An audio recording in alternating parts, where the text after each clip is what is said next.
Chetty Bobby. Welcome to Wrasslin with Big E and the POT. Podcast tag champs of the whole world, slamming like a DDT. Got it like just like a figure four. Hulk Hogan, all they do is flex. Talking wrestling while they get the dough. Off the top like a superplex. Think they letting up? Hell no. Dusty Rose with the elbow. From the corner like a stinging splash straight to the face. I know you felt those. Hey, y'all crying out for help though. Rising up like the dead man. About to go upside your head like Stone Cold with the bedpan. Bottom line, if you want the facts, welcome to Wrasslin where you need to be. Chetty Bobby, this show improved like John Cena, you ain't seeing me. Bottom line, if you want the facts, welcome to Wrasslin where you need to be. Chetty Bobby, this show improved like John Cena, you ain't seeing me. Yeah.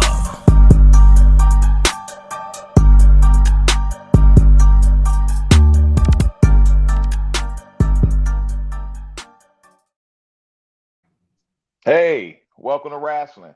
I'm the POT alongside my tag team partner Big E, aka Them Wrestling Boys. And we're here to bring you another episode of premium wrestling content. What's going on, bro? My brother, what's happening? Hey man, got a bright future, bro. Got a bright future. That you gotta wear shades, huh? Damn right. Hey, you damn right.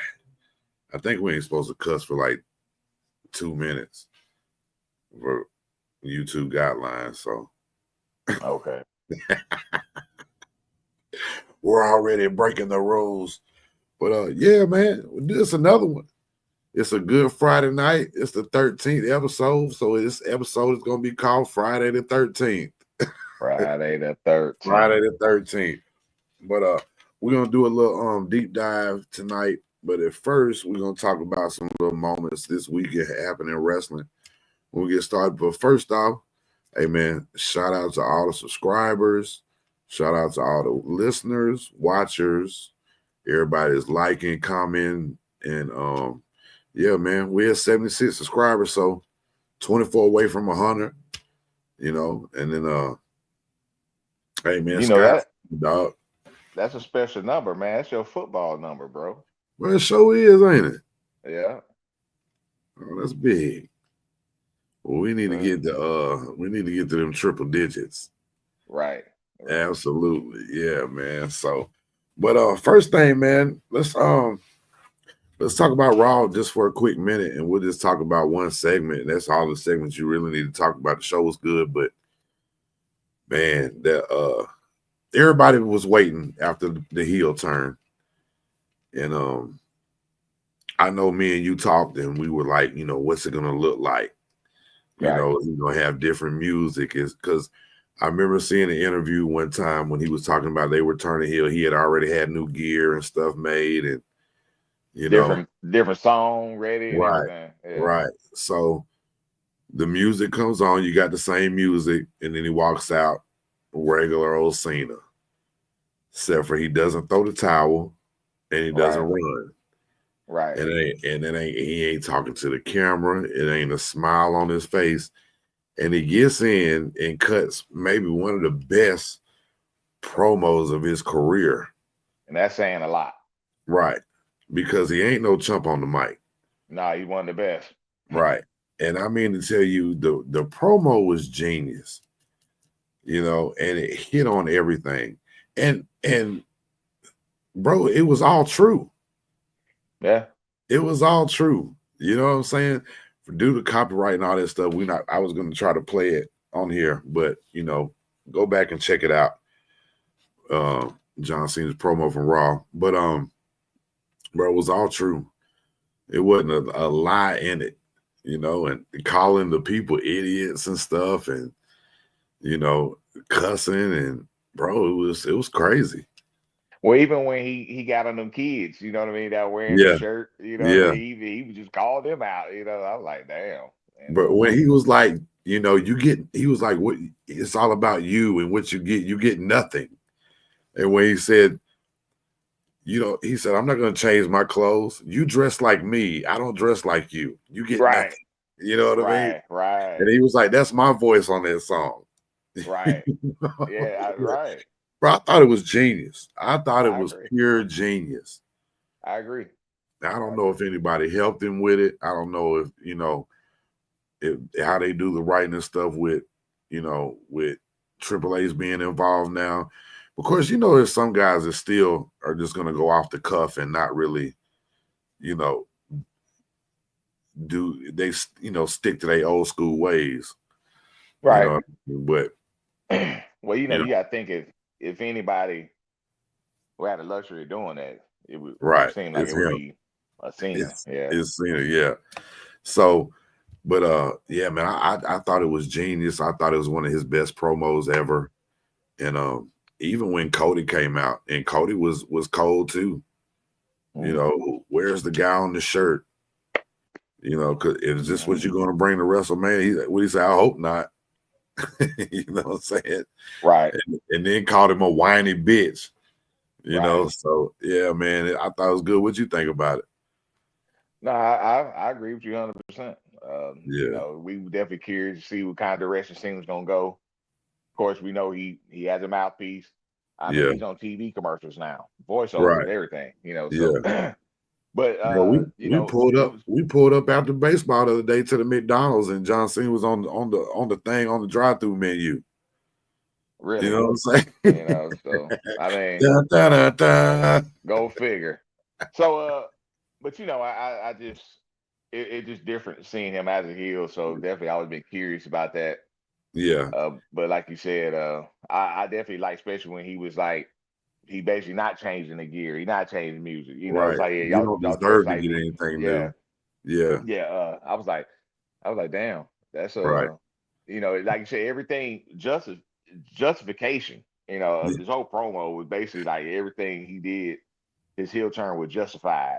Right. And whether you want to think of it that way or not, when you really think about what he was saying, you kind of be like, you know what? Yeah, it's true. He's right. Yeah, it's true. I It's mean, damn true. even the fans, how, just like you said last week, let's go Cena. Cena Yeah, sucks. Cena sucks. Yeah. He did all the make a wish foundations and all Right. that, man. Yeah. Dude was, he played the ultimate baby face, Yeah. like Yeah. pure baby face, like definitely the Hulk Hogan of this era, Yeah. pure baby Absolutely. face. Absolutely. And To the point where he was now he's sick of it. Hollywood Hogan. Bingo. Yeah. So you talked about the crowd. The crowds, excuse me, the crowd was giving him the business too, but it's that overseas crowd, dog. They're not They used to different over there, man. no, man. They're so not. We're so spoiled. We sitting here talking about, Atlanta needs to get WrestleMania, and they need to come over here, go to, Mercedes, go to the Benz, but they get once a year, maybe once every couple of years. And I mean to tell you, them fans show out when they go over there. Yeah, they different. They are different. You got to think though, it's that, like, they play soccer all over the world, Soccer. right? Yeah, yeah. So them soccer crowds, they be doing them chants Them and different chants and stuff. yeah, Yeah. they like, so anytime they Italy, the United Kingdom, all the European countries, man, they just, man, shout out to Europe with the WWE fans over there. Like, y'all, when they do a TV taping over there, live TV or whatever it is, y'all make it be known that y'all some super duper WWE fans, wrestling Right. fans, and Absolutely. over here in the States, we really enjoy watching when they do shows over there, because we really Absolutely. do appreciate y'all crowd participation and make it a lot fun, to watch the Yeah. show when the crowd reacts that way. Yeah. Yeah. So, yeah, man. So that, that was the major part of Raw that I thought we would talk about. Let's jump to AEW. And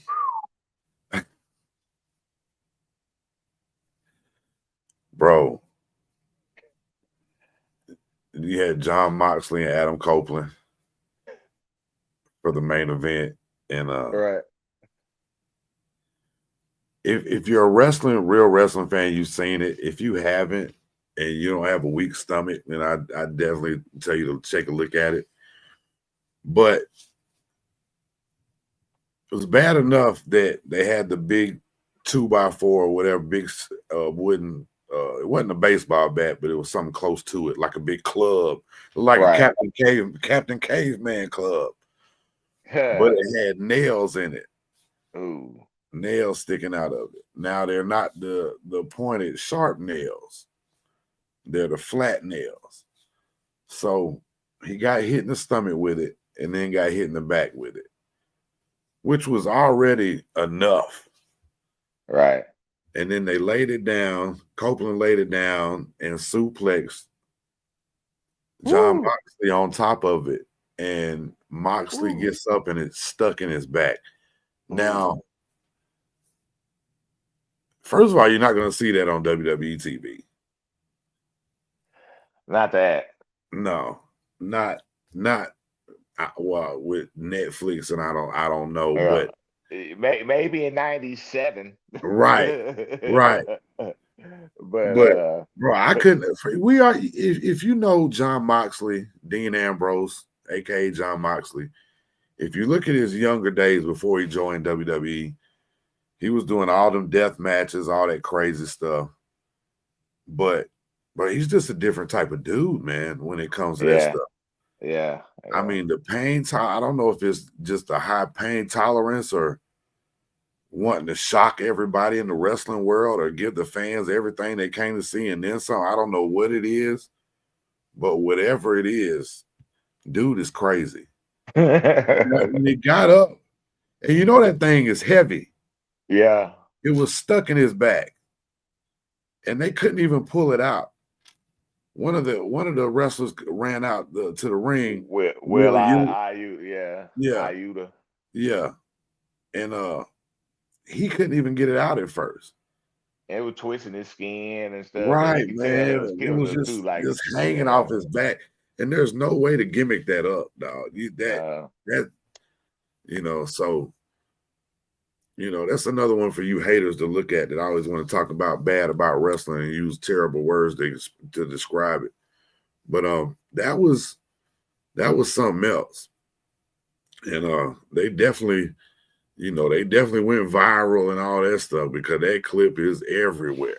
That clip I've yeah, seen it 1,000 times, and it was just 2 days ago. And I right, mean it shows up everywhere. right. Yeah. So we'll talk about SmackDown and then we'll get into our topic.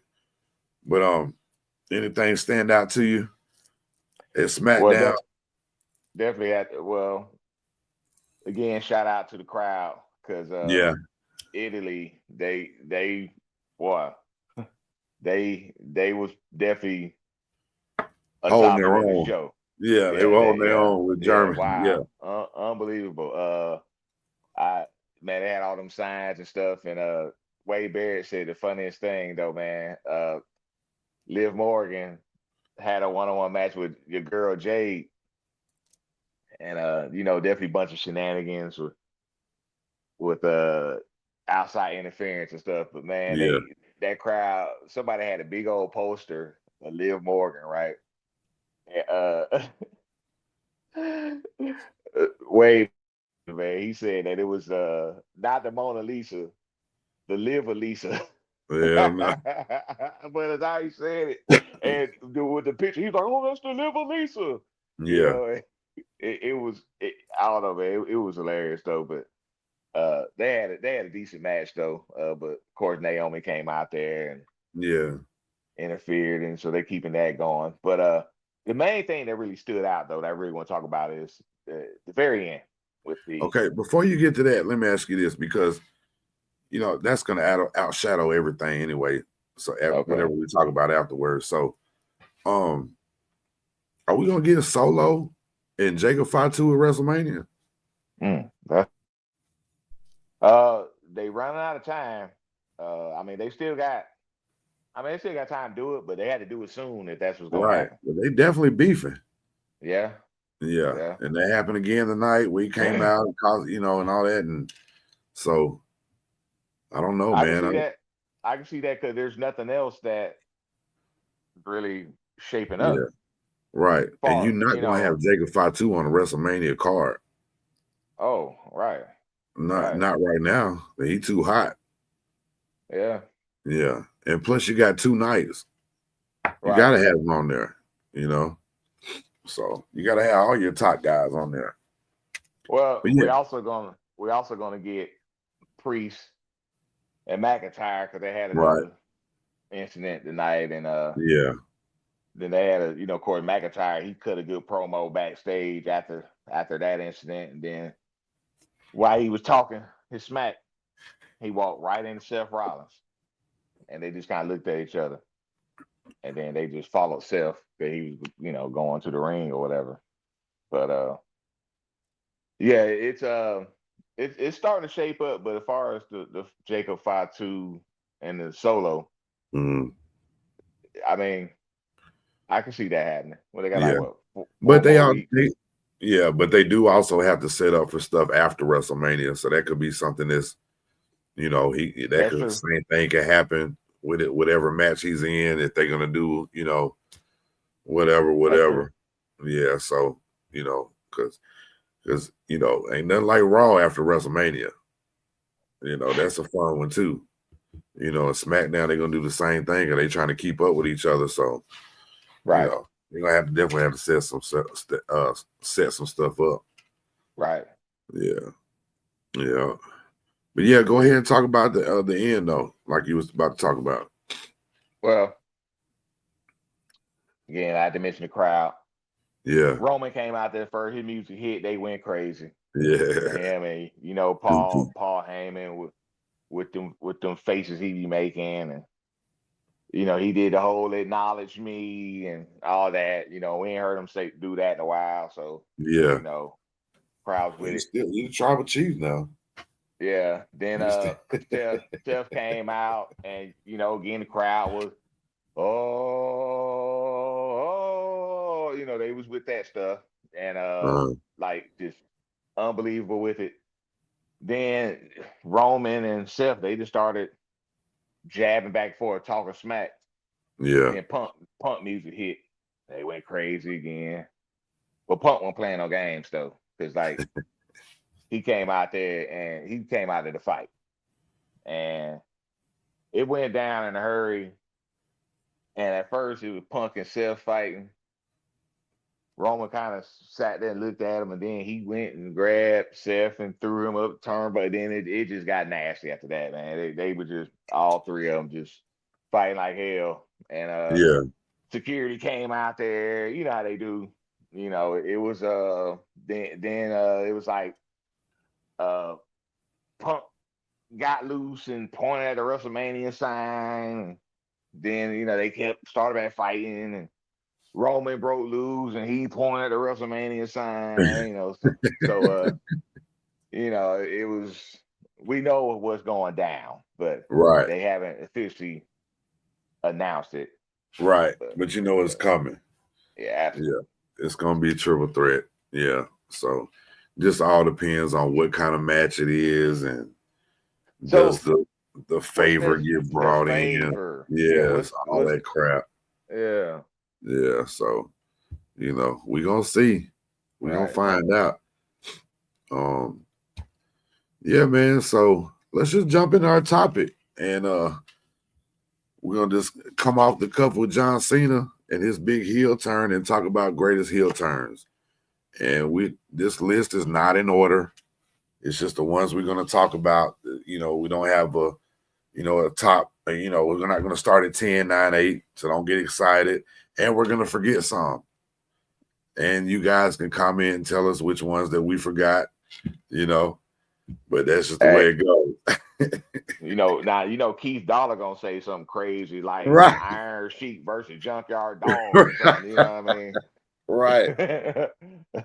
And he got some beef started in the chat. Yeah, that was funny.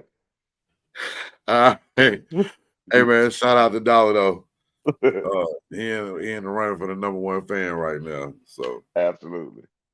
but yeah, we don't have a top 10 list, or that's not in order. We're going to talk a few. We do have some written down. We're going to forget a few. We're going to run out of time, and we're going to talk about some more than we'll talk about the others. So, Right. but hey, sit back and enjoy it. And whatever we miss, whatever we mess up on, let us know about it. But yeah, man, greatest heel turns of all time. Like we said last week, 20 years from now, they're gonna be talking about John Cena turning heel and do you remember when?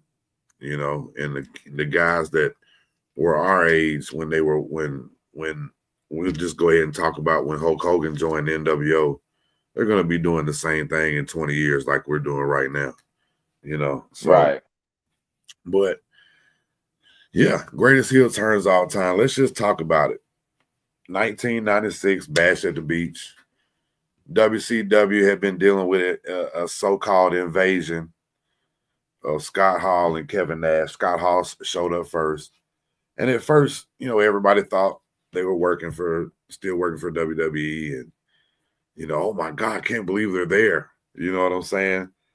And Hogan was Hogan was the top babyface at WWF at the time, then came to WCW. And then towards the end there, about 95, Hogan started getting them boos, getting a little boos here and there, and then wasn't showing up as much and trying to do, clearly doing every movie they gave him the script to, because it didn't look like he turned anything down.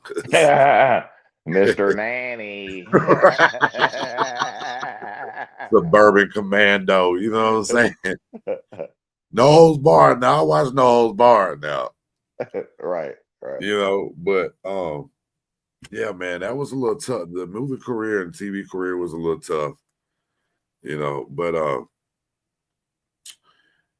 and you got a lot of you guys that are going to be listening or future listeners or old school guys, that Hogan did not want to turn heel at first. It was supposed to be Sting. They were trying to get it to be Sting, and from what I've heard and watched and listened to, that Sting wasn't all that big on it either. But I'm sure he was curious. Yeah, I think he was just doing what's best for business. Right. And would do anything. Right. That he was asked, you know what I'm saying? But so let's go to Bash at the Beach. You got these, Scott Hall and Kevin Nash been coming out for weeks. You get your three guys. We're gonna bring our surprise buddy. We're gonna show you we're the big boys, because remember, it was where the big boys play. Right. And that's also when Kevin Nash used the look at the adjective. It really wasn't an adjective. You know what I'm saying? Mr. Smart Guy. Right. But so the match came about. You had Sting, Lex Luger, and Macho Man versus Scott Hall, Kevin Nash, and the outsiders. The outsiders. They're the only ones that came out. And then towards the match, Lex Luger gets hurt. He was out. And then it was just Macho and Sting. And then that's when Hogan came out. And your boy almost gave it up. Bobby the Brain Heater. But whose side is he on? Right. But but went in there, went around, tore the shirt off, everybody powdered, got out of the ring, and then he pushed the referee out, gave Macho the leg drop. And then got quiet.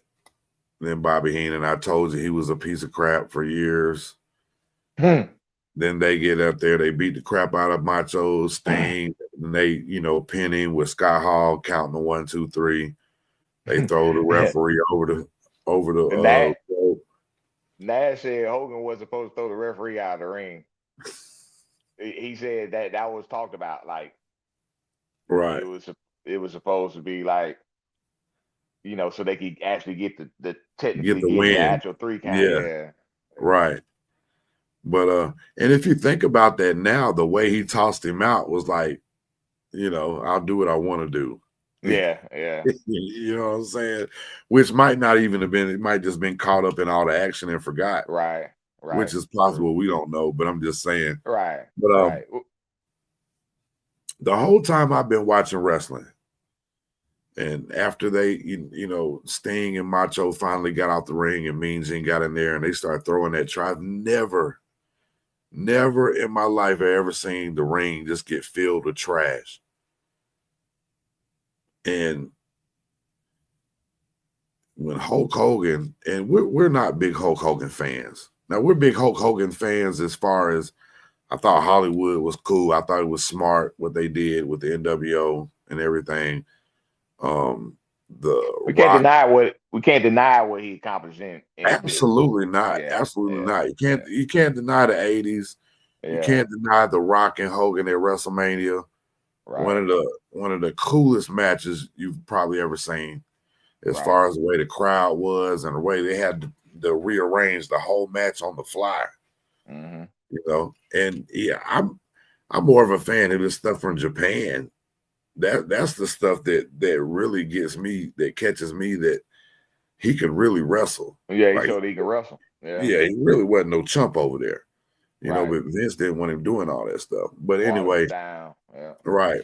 But him sitting there and then just start talking about the crowd and just full heel persona. It was crazy, man. Never seen nothing like it. Like I say, to me, that's the biggest heel turn ever. Absolutely. You know, um, I I don't mean, know, we're man. talking about somebody who's on the Rushmore. Yeah, you Right? can like Hogan, you can hate Hogan, but he's on the Rushmore. Because right. You can't deny it. You Yeah, you cannot can't deny deny it. anything. Right? So that's a Rushmore baby face persona turning heel. Like he was heel Yeah. before, way back before Hulkamania. Right. But But don't that was nobody remember that. right, That's just right, like, Cena was a heel way back when he was a doctor of thugonomics, but he ended up getting over right, doing that. right, They right, started liking him. You know what I'm saying? right, Yeah. So and then for years, so that the heel turn now is what makes it huge. right, Like, it'd been watered down if he would have did it 3 years ago and then do it again. right, So they waited on the right time. But for the way the NWO came in at first, with him going to the all black and having the lightning bolts on his tights. the beard, Yeah. And matter of fact, wearing tights, did away with the draws, you know what I'm right, saying? And had the black beard. And I always looked at it like when the bad Superman and Superman 3 had right, the 5 o'clock shadow, like Scott Hall. right, Yeah, and it's like Hogan he still had the blonde, but then the beard came in. You know what I'm saying? I always looked at it like that. But right, you can't, and then probably one of the greatest factions of all time. right. I You mean, know, so they, yeah. I mean, can't deny that. I mean, absolutely. they kind of was their own worst enemy. Yeah, Eventually, getting too yeah, many members, but that's a conversation for another day. But you got to think, even Dennis Rodman was in the NWO. right, Really, right. But yeah, man. So, but Hogan turning heel, Bash at the Beach to create the NWO was by far, and there's no reason to sit there and wait to talk about it to the end, because it's coming. So let's Right, just go ahead and get it out the way now. right, But right. So I'll go ahead and break out another one, and I'll go down, the ones we talked about. But man, the barbershop, oh 1992. yeah. 1992. I tell you what, bro. Of course, we both big HBK fans, but I like the Rockers was cool, but when he turned heel, that whole sexy boy HBK game, that I bought in immediately. I don't know Yeah, some reason I was all about that gimmick. Like I don't know why that stood out to me. But Yeah, he's rebellious and he was a ladies' man and he was kicking ass. Even though he was, the heel, he was right. getting, he was taking his bumps and all that. Of course, arguably the greatest in-ring performer ever, but we be talking about the heel turn itself. Right. Uh, a lot of great tag teams break up. That's what happens, right? But Especially in WWF. Now they're right, known for breaking up tag they teams. definitely do that. They definitely But do that. this one right here is like, I mean, you made one career and took this guy, Mr. Hall of Fame, Mr. WrestleMania. Well, that's why they made it They famous. knew what Like, they were doing. are That's you the one time where you can understand why they broke that team. It was time for are him to you get what they say? Are you the Shawn Michaels? Are you the Marty Jannetty? right, right. And there nobody wants to be the Genetti, Yeah, yeah. you Well, know. but even just break down how it went down though. Of course, Mm, they was at the barbershop. One of them shows, Bruce Beefcake. And of course, there were rumors that they was having issues, and that was the storyline. That was the narrative they were right, pushing. right. But in the barbershop, they're like, "No, we're good. We're better than ever. Mhm. We're great. So the way HBK hugged them, they raised their hand, man. You knew something was finna happen. He super kicked the shit out of him. At the angle he did it at too, just like Right. boom. But And I remember going through the Bobby glass. Heenan. I remember Bobby Heenan. Oh, I knew he was gonna do that. I Hey, knew he was gonna do that. but going through that glass, Man. And if you don't know, again, go back and look at it YouTube. HBK took Marty Jannetty, his former tag team partner at that very time, it was his former tag team partner, and threw him through the glass window. And nothing like that had been on TV. You didn't see nothing like that. He had glass all in his face, bleeding, and he's sitting there with them black pants, black cowboy boots, with that black leather jacket, with that magazine. Is there a problem with the Rockers? And then rips it apart I don't think so. and holds his picture up and throws the other one down. Because they were both on, one was on one page, the other one On was on the page, other. yeah. Yeah, yeah, yeah. So, yeah, that was big, dog. 92. And Come and you on, man. and you got to think again. You touch look at the trajectory of their careers after that. This Man, was so impactful, like so impactful, because HBK ended up being world champion multiple times. Again, arguably one of the greatest Grand in-ring Slam champ, performers. first ever Grand Slam champion, Great, Royal yeah, Rumble winner. yeah. He ended up being a big fucking deal, Yeah. and and I mean, enough said And on that. and let's not get it twisted about Marty Jannetty. Marty Jannetty could wrestle. He could go. Yeah, yeah, And he wasn't no chump at that time. Now I know later on his ankles got real messed up and everything, but the few times that he came back, you see him on WCW, especially in the 90s after he left. Of course, he came back there. He had a Intercontinental Championship run for a minute. yeah, yeah. He did. They gave him a little bit, and then of course he showed up in WCW, and then when right before, man, when was HBK and Kurt Angle? What WrestleMania was that? Statistician. 21. Okay, my boy. You already Did you know. remember before that? A couple months, like they brought Marty Jannetty back, and him and HBK had that tag team match, and then Marty Jannetty had that one-on-one with Kurt Angle.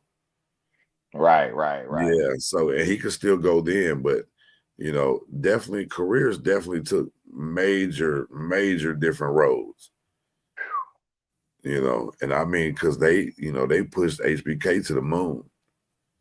Because remember They did. that's when he was coming out in that all white and holding that mirror, checking himself out in the mirror, you know, right, and really like getting to show that he's not just like, you know, watered down rock and roll express that can do a lot of, you know, moves but can't talk or anything like that. and was a great heel. So Yeah, oh yeah, non-existent. I mean, oh yeah. that's a part of it. You know what I mean? Oh, He was great HBK at being a he's heel. one of the greatest heels of all Yeah, time. yeah, right, You right. talk about greatest heels, that DX and all that, boy, hey, that stuff with Bret Hart. Yeah. Yeah, he's great. He's a great heel. I mean, the stuff with Nash. Yeah, You know what I mean? WrestleMania yeah, 10 and all that. You know how yeah, how they'll come out, Nash walk out first, and then he'd sneak in front of them. You know what I mean? Like I'm the show. You know, and all right. that, man. Absolutely. Yeah. Yeah. All right. 2001, WrestleMania 17. You never ever thought you was gonna see this. Yeah. Steve Austin aligns with Vince McMahon and turns heel, Yeah. showing that he'll do anything to get his hands back on the WWE Championship. Right. I think it was good at the end because that's that was getting towards the end of his career. You know what I'm saying? Right. Because he was put out pretty early. You know, because Right. he definitely could have went a little bit longer. You know, it was before that last injury and that last Right. match with The Rock. And but some of the funniest stuff he has ever done was during that heel turn. Mhm. If Yeah, you think, with Kurt Angle and all that stuff, man, that just line. stuff with the Undertaker and playing the guitar and him and Vince and him, him with and Deborah. yeah, him and Vince, being actual friends and stuff, and it just, was hilarious, bro. It just and then like Stone Cold was funny anyway, Yeah. you What? know, What? and right, but that really showed a different side of him. Yeah. He was still drink beer. He's still, stunning everybody. But now he's backstage, playing the guitar. And, of course, he'd do the little same thing with The Rock every blue moon and then stun him at the end. But some of that stuff was so funny, man. And he would just I repeat everything Vince said, during the little meetings and stuff they were having. right. Yeah. Well, to touch back on that match though, you gotta think that's one of the most, especially at that time, most hyped WrestleMania main events ever. Right. I mean, you got, even though that was their second time in WrestleMania, but the first time The Rock was the heel and he came in champion, and Stone Cold was the challenger, but he was the face. This time they both were faces. And I remember the build up to that match was unbelievable. Like, right. and they you didn't know, so it was definitely a total shock. Looking back at it, it's like, okay, that almost be like if Cena would have turned heel after the match with Cody. You get what I'm saying? But Yeah. he did it beforehand. Talking about Right. Cena. Right. With this one, it was like they did the face match, even though they was, Stone Cold already like a heel anyway. Right. Like he was doing heel shenanigans during the match, but he still was a baby face. Right. And then of course here come Vince strutting down there, and then of course we didn't know what was gonna happen at that point. But it's just very memorable match though. But Right. arguably, a lot of people think that's arguably one of the best WrestleManias ever, which I have to agree. I ain't Yeah. saying it's the best, but definitely It's in up the there. top 5. Yeah. So long turn, the heel turn didn't hurt him or mess him up or anything because it didn't last long. True.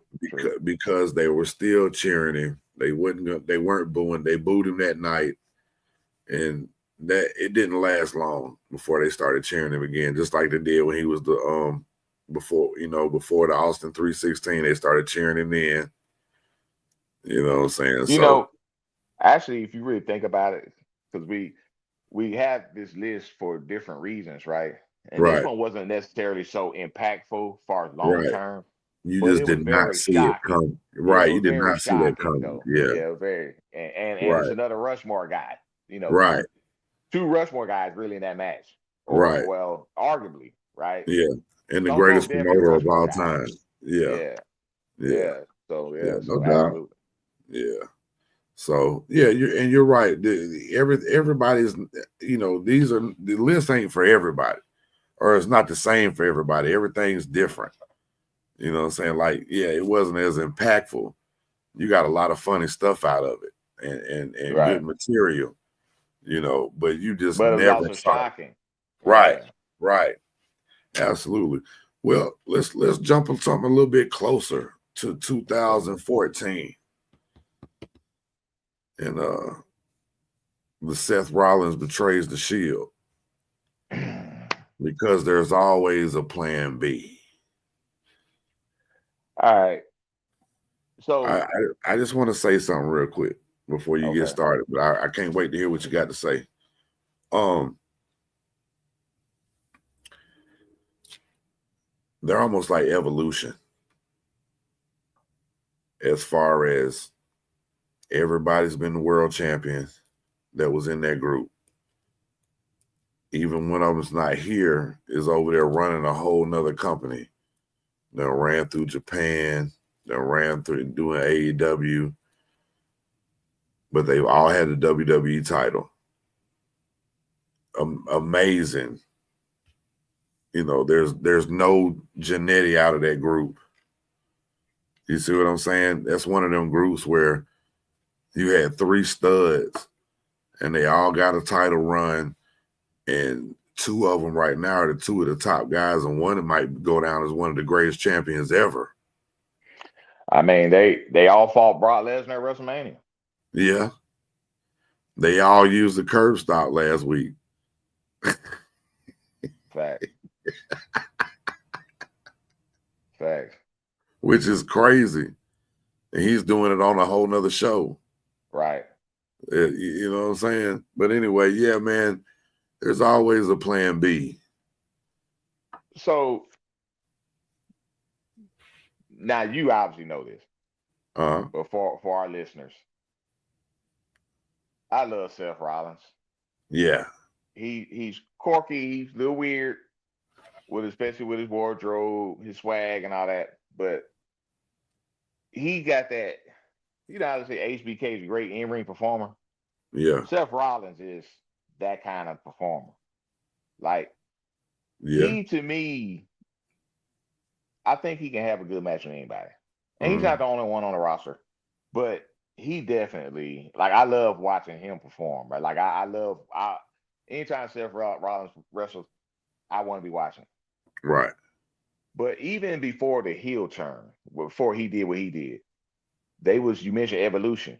Remember they was having those 6-man tags with Evolution? Oh yeah. When Batista came back and Yeah. So Seth Rollins really impressed me then though. And I Yeah. remember one time they had a match where it was I don't know if it was the night before the heel turn or if it was the pay-per-view before that, but they fought 3-on-3. They was fighting in the crowd. Yeah, and Seth Seth, jumped off that man, did that corkscrew or whatever, all yeah, that. yeah. I was like, dang, this dude's crazy, you know. So that really that moment right there made me, oh. So when he was the one that did that turn heel, I Yeah. was all in because I already was like, okay, I'm keeping my eye on this guy. You know what I mean? And then it was like Yeah. when that happened, I was all in, bro. I Yeah, was yeah. when he cashed in at WrestleMania 31. I was all for it. Greatest And to this day, the greatest cash in ever. yeah. You Oh know, yeah. Absolutely. so that definitely was impactful though, because we didn't know how long they was gonna go with the Shield, Right. and they was hot at that time. So it wasn't like Absolutely. it wasn't like it got watered down and they died down. No, man. And Yeah, you stay with them. they could have went another year or two. You know Yeah. what I It's mean? the same three guys running through Yeah, everybody. Yeah. yeah, Yeah. yeah. And So they came a long way. They come out there first, they had them little sweatshirts on, and Right. Then they had the little the body gear stuff, and you had the yeah, man, and it led to 3 massive careers. Yeah. Yeah. You know, one thing I want to say about that, it was the camera work that night. The Yeah. cameraman was so good that you didn't even notice that How he stepped back he and wasn't even yeah. in the picture because Right. everything was focused on Roman and Ambrose. And Yeah. then you heard that crack out of nowhere. You couldn't Right. believe because they were so slick how they did it. You know what I mean? Yeah. Just such Yeah. good television for wrestling. You know what I'm saying? Absolutely. Like, and you didn't even know it. That's what made it. And it, of course, being there and seeing it live is one thing. I'm You know what sure. I'm saying? Yeah, but the way they did the setup and the camera angles and stuff, man, it made it look so good. And like I say, that was a huge long term break. Like I say, break it up. 3 WWE champions, all 3 still in the top to this day. Top guys that even though You even to your point, especially that's a great point you made with evolution because again, I know Shield is 3, not 4, but yeah, to your but point, Flair name was another more of a group. yeah. Well, Flair more like a manager at Yeah, that time, and he was But like Pete Rose, what I'm saying? He'll manage, right, but he'll play when he need to. You know what I mean? but if you talk about like one group and That broke their up the careers, right. yeah, like you said, there's definitely no genetics Mm-mm. because even before Ambrose became Moxley, like you said, he's already was WWE champion. Right. Absolutely. Like all 3 of them had the same title. They all had WWE title. Yeah, Yeah, and all 3 had runs. Of course, Roman Reigns had one of the greatest runs in decades. You know what I'm saying? right, right, Yeah. right. So yeah, man. So that's that one. You could do a whole show on that one and just where it went, and you know what I'm saying? Right. Yeah. Hey, let's jump to 87. Piper's Okay. Pit. Uh yeah, this one was probably especially for that time, Yeah. probably the most shocking heel turns ever.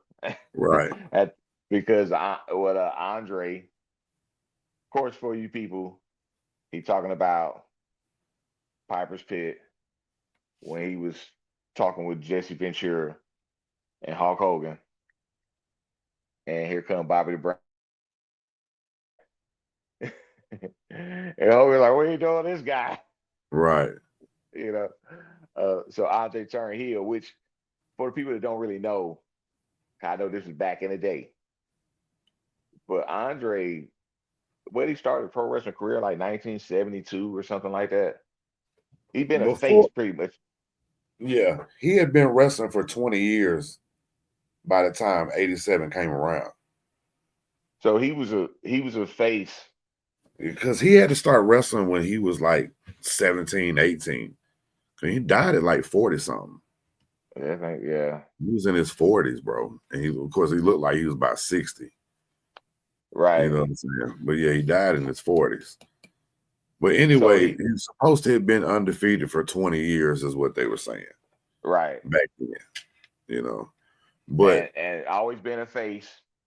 yeah, The only time he was a heel, they said he was a heel when he fought in Japan. yeah. But that's when he had the mask on, Now they right? say well, it wasn't just when he had the mask on either. Like It they was said he before that.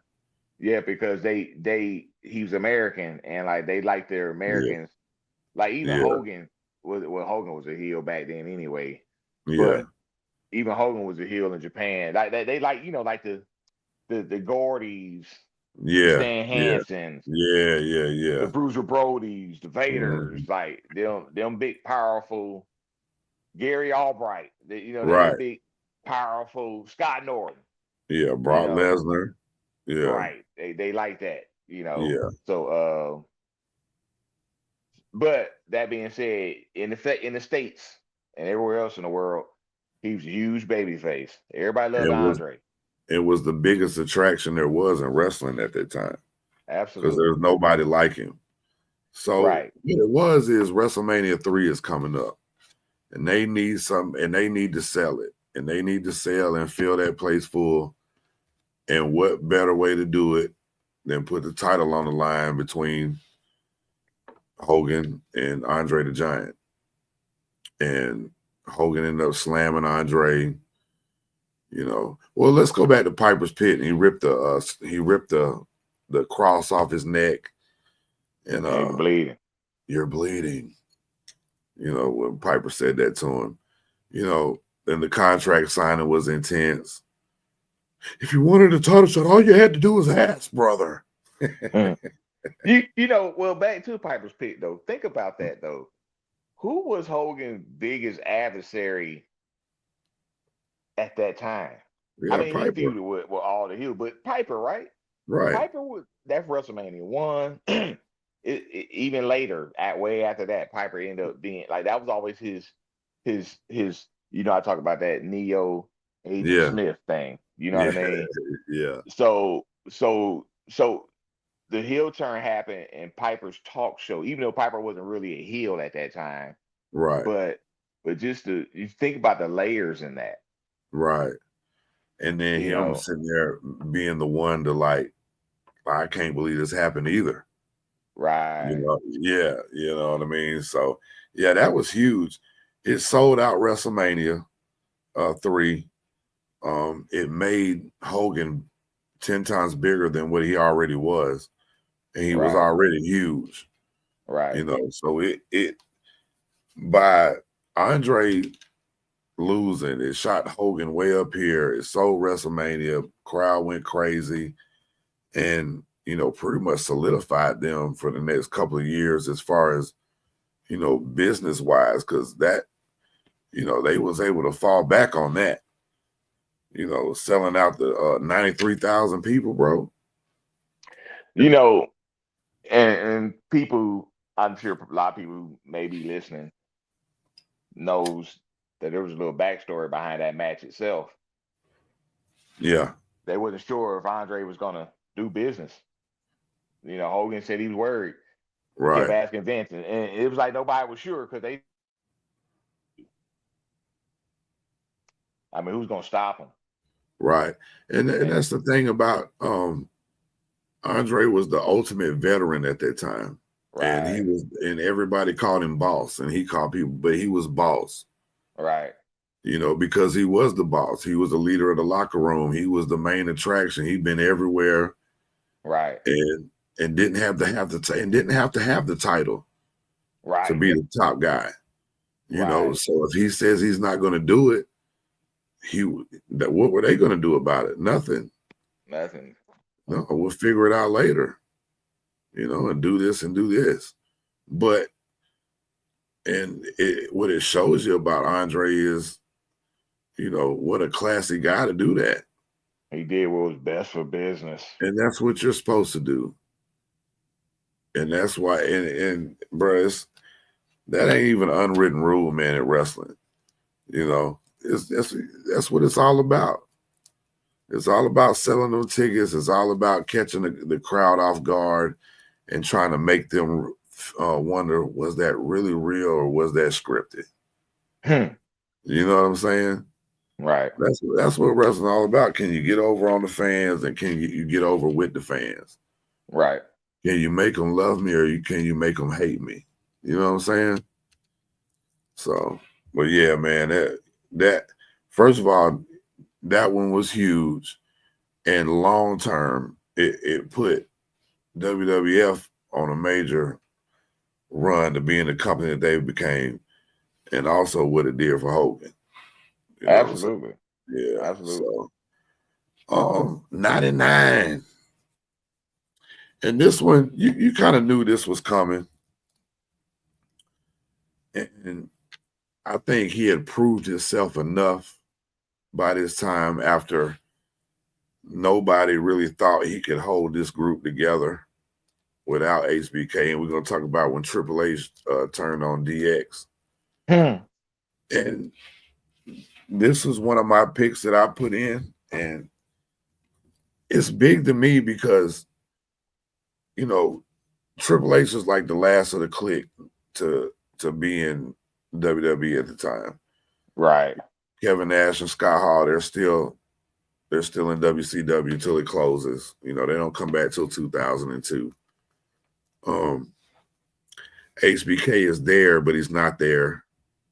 And when this happens, he's long gone and hadn't been seen or heard from. This is after he was, fired the last time, for the outbursts and all that stuff, and being on the pills and all that while he was at work and all that or whatever. Right. And but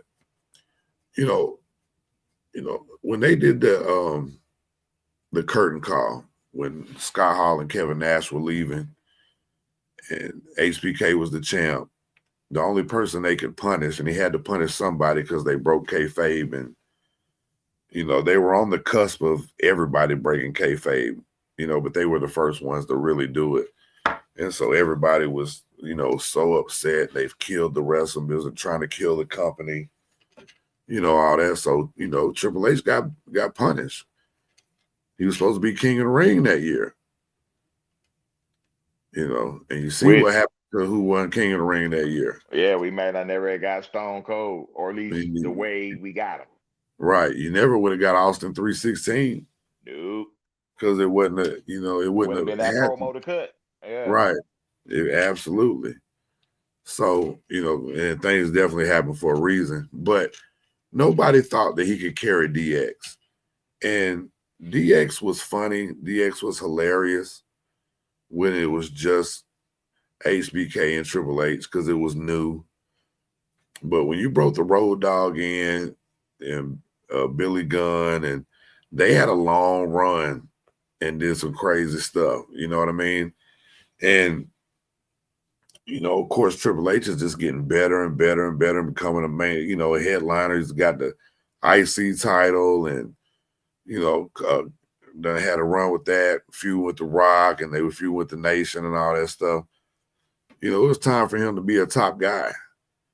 And, being a top guy like that, you can't really be, mooning the crowd and all that stuff. The stuff that they were doing at the time, the little kiddie stuff. You know what I mean? So it was time for him to leave. You didn't think it was going to happen. You didn't think he was going to join Vince and them, the corporation or whatever.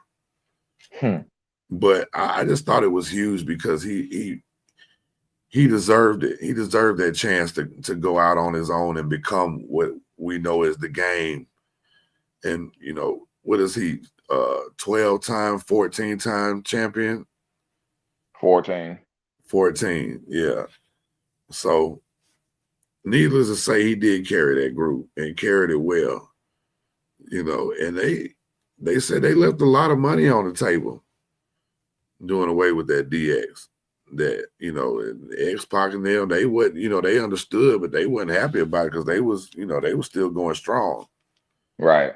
You know what I mean? And so that messed them up.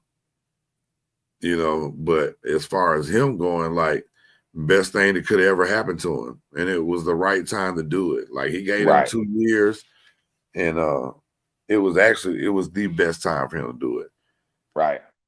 And became one of the greatest of all time. I agree. Yeah, absolutely. Well, when he cut that promo with JR. Yeah. When he said, "I'm the effing Game." Yeah.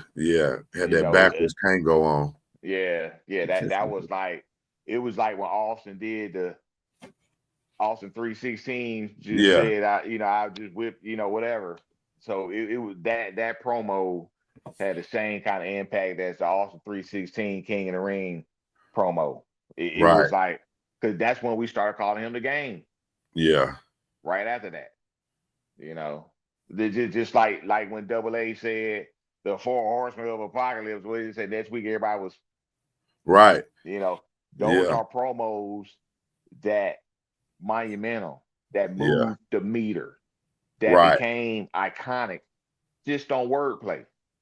Right. So, yeah. Go ahead. No, I was just go ahead and say what you're gonna say. And I was gonna move on to another one. Oh, you move on to another one. All right, let's go way back. And this Uh, is this was major. yeah. This is 1980. We can go back to 1980. And one guy is one of the longest reigning greatest champions of all time. Right. And then he was the mentor. They were from the same area. And Bruno Sammartino and Larry Zbyszko. Mm. And Sammartino trains Zbyszko as a mentor in a storyline. And of course, Zbyszko got mad. He was living in the shadow. Right. Like Tommy Gunn with Rocky and Rocky 5. Right. Tired of being called a damn robot too. Right. Hey man, shout out to Rocky 5.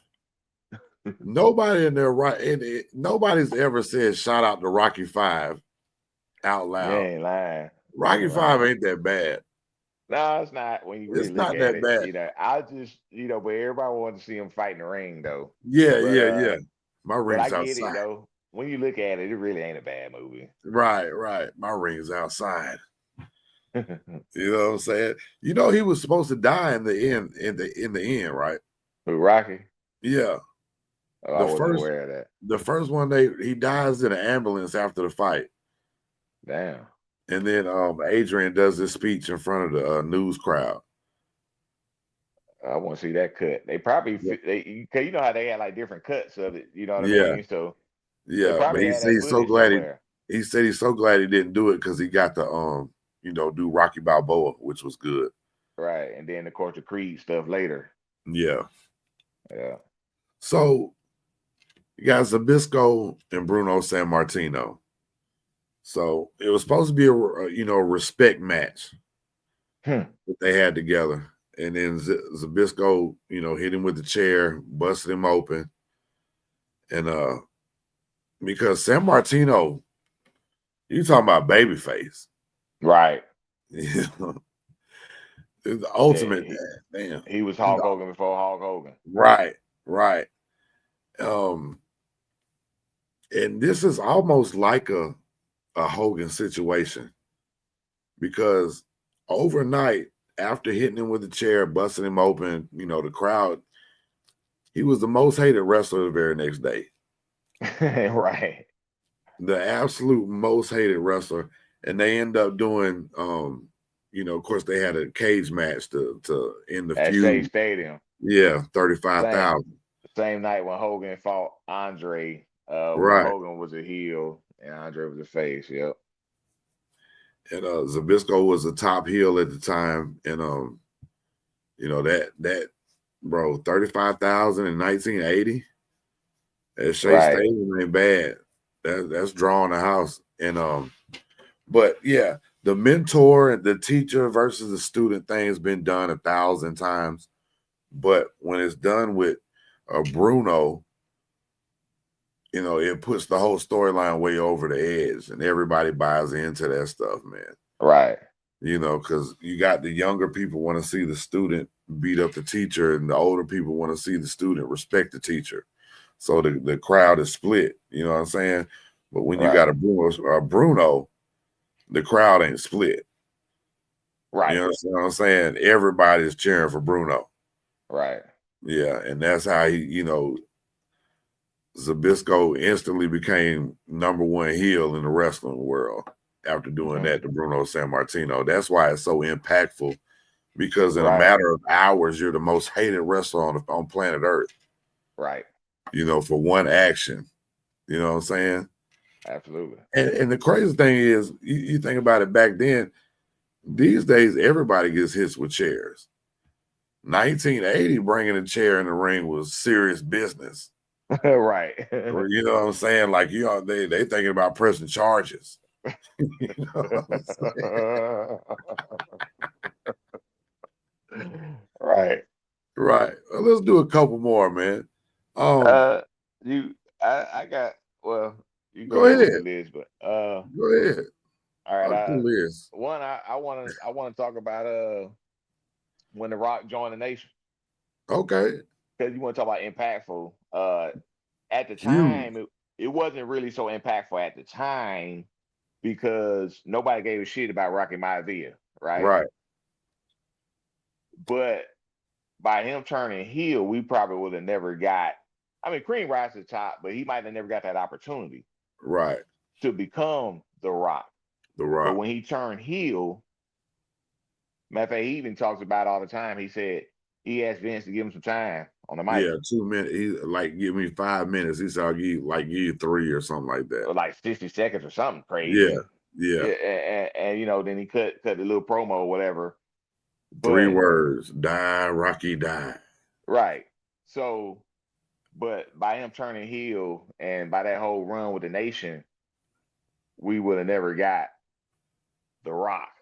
So Right. that's why I want to add that, because it wasn't impactful at the time because we didn't give a shit about Rocky Maivia. Yeah. But it was like we would have never got the final boss today. Right. Right. So that's why I wanted to add that one. Yeah. Uh, uh, there's another one I want to add. I think I know which Uh, one you're talking about. So let's talk about one more first, and then we'll talk about that one. And okay, then we'll do one more, and then we'll call it a night. How about that? okay. I want to go to Halloween Havoc '95. You had Sting and Flair versus Double A and Brian Pillman. I saw And a clip of that the other day. okay, one of the best as far as, first of all, Flair's the greatest of all time. Dirtiest player in the game. And proved it again. First of all, he's turned on Sting 37,000 times. Right. You know what I'm saying? But this one right here was the best one. And me being a huge Sting fan, but being an ultimate Ric Flair fan, so it's kind of, but bro, begging Sting to be my partner. Right. He Came he out with bought the in. right, came out He there with sold those, came out there with them slacks on, didn't even have his wrestling gear. it. Sting starts the match off out there, then he take a beating. He finally get the Flair and tag him. Flair jumps in, hits the rope, starts strutting, and I mean Went straight at him. went straight to Sting and gave him the meanest right I've ever seen Flair throw. And then they consisted of the story of Sting life getting the shit kicked out of him by the Four Horsemen. Man, they beating the brakes off that dude.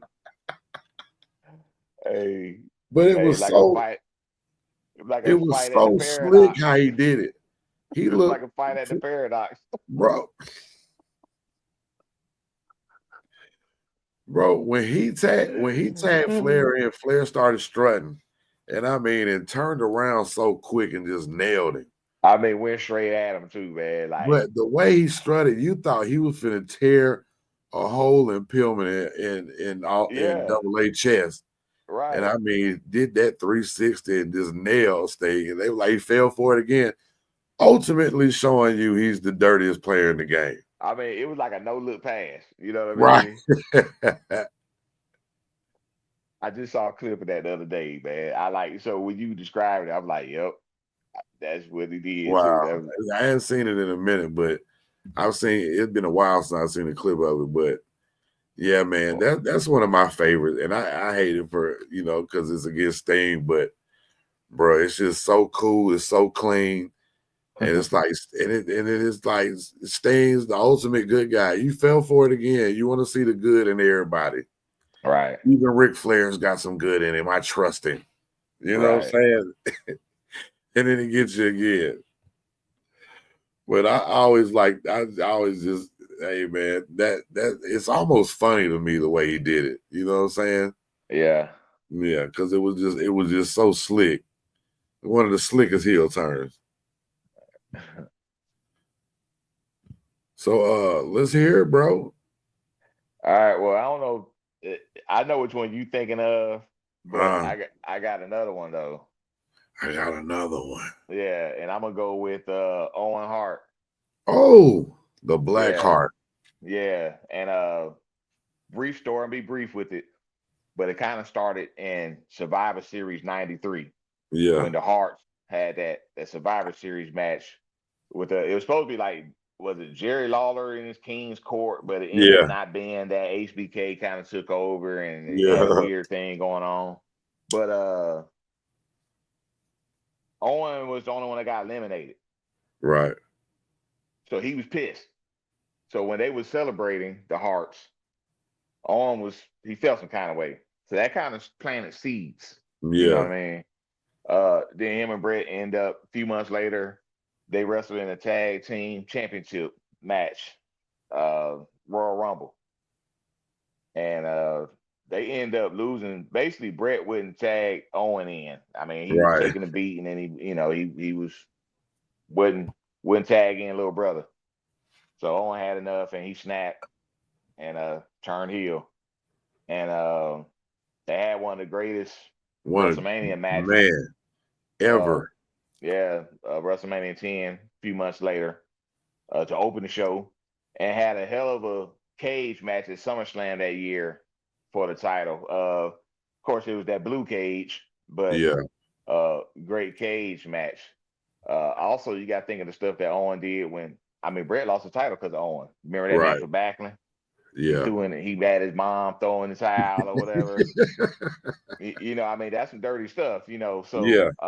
that heel turn was very impactful. Plus, he was the Black Heart, and Yeah. he played that role like winning the Slammies, Right. like just obnoxious, annoying. I mean, but great in ring But it performer, worked. obviously. Yeah, Yeah, absolutely. absolutely, Yeah. absolutely. So rest in peace, Hell Owen Hart. yeah. Gone too soon. Let me That's ask you this. uh, And you want to talk about Owen Hart for a minute. So you got Bret Hart out of the company. He stays, Owen Hart stays. right. You know, you think he ever gets a title run if Who nothing ever happens? who Owen? Yeah. Think he ever got a title run if that never I happened? I think I think it was possible. I know we speaking hypothetically now, Yeah. unfortunately, but I will say this though: if you think about kind of like the trajectory of his career, I mean, we don't know what would have happened three, Right. 5 years down the road Right. potentially, but they kind of like at that time they really wasn't pushing him huge then Right. because you remember Ultimate they put him with the Nation, he wearing that weird that looking. caution thing. Yeah. Yeah, and then of course then he was doing the blue blazer then, So he's like a mid Carter at the yeah, time. he hanging out with Jeff Jarrett, so Yeah. Yeah. I mean, but again, that's why I said who knows 3 to 5 years down the line, you know. Yeah. But Yeah. I don't But know though, I man. guess I was wondering, like, do you ever think it was promised to him to get him to stay? That's a good point. I don't Yeah. I know. guess that's what I'm trying to ask. And of course we don't know, but Yeah, this stuff just crossed my mind like that because he didn't leave, you yeah, know. He was yeah. back in action pretty soon after all that happened. That's true. That's you true. know. Yeah. So what I tell you what, man, what a way to end it on. Let's end it on the one that I thought you was gonna talk about, and let's talk Hmm. about it. Let's talk Um, about it. one of our favorite tag teams of all time. My A-Bot MJG. Yeah, the Steiner brothers. Yes, And sir. this is late in the NWO. They've had 1 billion members, and the ones that have been added, they're really not top guys, Right. you Right. know. And when Scott Steiner and shout out to the Steiner brothers, they had ran through everybody they possibly could have Right. by this time. Yeah, it was time. It was time. You hated to see it because they were so good, both of them. But DiBiase has managed them at the time. This is like the third match that Scott wouldn't tag Rick Steiner in. Remember, he was winning them, and bro, he's getting super jacked too. Yeah. You know what I mean?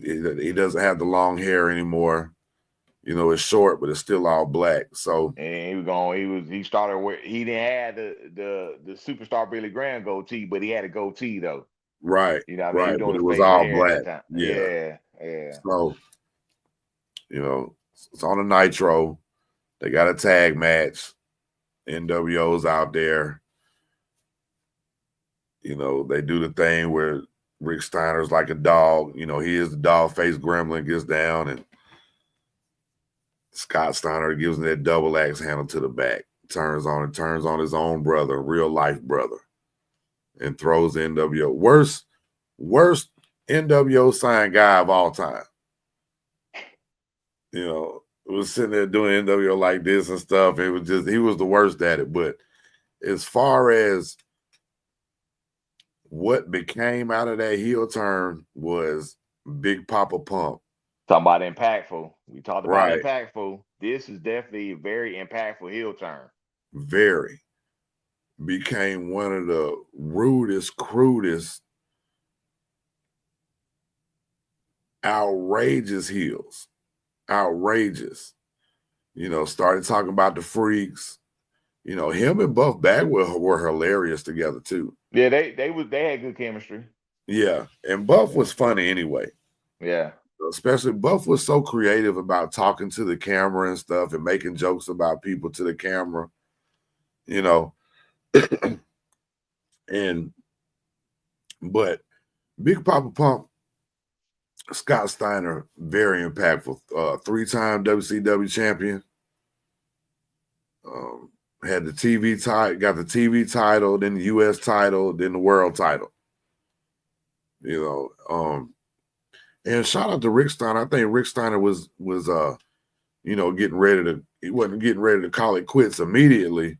You know, I don't know But he how was long. winding down though. Right. And you know, of course, you know, Rick Steiner is the oldest and he's been in it the longest, you know, so I'm sure he wasn't mad about a break. And then he ended up getting a TV title run and a US title run, and he ended If up you turning heel. don't like me, Bite bite me. me. But and even when Scott Steiner came to WWE after he had set out for them couple of years while he was getting paid still, when Turner sold to Vince McMahon, bro, he went straight to the top when he first came in. You know, put him right with Triple H, you know, doing all that stuff. He had getting back tuned up, had some matches and stuff, but he doesn't do all that coming back as the Steiner brothers or just Scott Steiner. Right. Without that heel turn. That heel turn changed his whole gimmick. You know, wore the singlet for a little bit longer, then went to the shorts, then went to the tight. You know, Yeah. Yeah. the stuff with Had his that. hair, Yeah. Then the the thing he wore. right, the little steel thing over his head. Yeah. Yeah. Yeah, man, just like you said, talk about impactful. Like, I gotta tell this quick Scott Steiner story though. yeah, Quickly. So I'm a big guy. I'm not people who know me know I'm a nice guy. I'm not out here trying like I'm the toughest guy in the world. You know, I ain't a punk, but I'm not the toughest guy in the world. I'm not out there trying to fight everybody, and I rather avoid confrontation. That's just how I am. So I was working out one time. A buddy of mine, Main Event Fitness, where Les Luger and Steen used to own, right off of Powers Ferry, Windy Hill, that whole little intersection. yeah. And I went in there one time, and the WCW guys was in town, and it was like, That's what they working out at for yeah, that's what sure. they working out at. I seen Les Luger, Elizabeth, Norman Smiley, and Elizabeth. yeah, I mean Scott Steiner. Who's better than Canyon? You know, all them folks was in there. So Yeah. I'm about to go get some water at the water fountain. Everybody. I'm about to get some water at the water fountain. Scott Steiner, I waiting on him. He was getting the water. And he turned and looked at me with this look. And again, I'm not. Hey, that dude looked dangerous in person, but the look he gave me, and I played it off. I gave him that like don't mess with me. Look, like I'm, Yeah, like I'll beat your ass too. Like I was looking at him like I gave him the game face, right. but I ain't gonna lie. You ain't want none.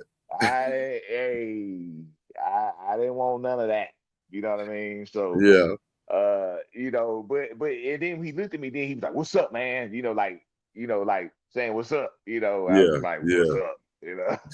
What's Don't up? kill me. Don't put me in the starter recliner. Right. Yeah, yeah. I met him and his brother at one of the fan fests, and I remember going up there and taking a picture with him. And I asked him, I said, "You want to swing from my bicep while you take the picture?" And he was, because he this when he was in TNA and stuff, so he's still trying to be tough and stuff. And Yeah. and Rick Steiner just bust out laughing, and he tried not to laugh, and then started laughing. We just all three started laughing. But it's like, yeah, man, don't be trying to be mean like that, bro. Quit trying to scare everybody. Hey, that dude there, boy, he looked dangerous, He bro. looked dangerous now. Yeah. I'm gonna tell you, the most intimidated I've been in one of them fan fests when I seen the Barbarian and Mean. Oh man. And I and that's when I was hanging out with Fonzie that day, and they ran up on Fonzie and they all started talking, and we started, just chatting it up. And they was real humble and real cool. And and you boy, and you I hear mean, them stories about me.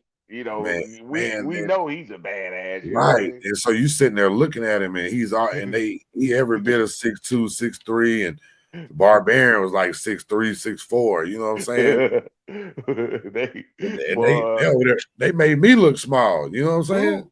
who would try them? I mean, like till this day, Oh like no. who? Come on, man. But Like the Barbarian had all black on with a black do-rag on. I'm like, dude, bro, you look like, you'll kill somebody like right now. yeah, But a I mean, they mercenary. bro, yeah. Or just because he pissed. Yeah. But I ain't never been starstruck's different, but intimidated, bro. Them dudes was real deal. You know what I'm saying? Yeah, Yeah. yeah. But hey, man, that's been another episode. Welcome to Wrasslin'. We'll Welcome to be back next wrestling. week with better content, better more subscribers, and ready to rock and roll. And if you got any questions, you want to be on the show, hit us up at wrasslin@gmail.com. That's W2 wrasslin@gmail.com. Hey, P.O., been a good one, man. We out, man. Welcome to wrestling. Welcome to Wrasslin'.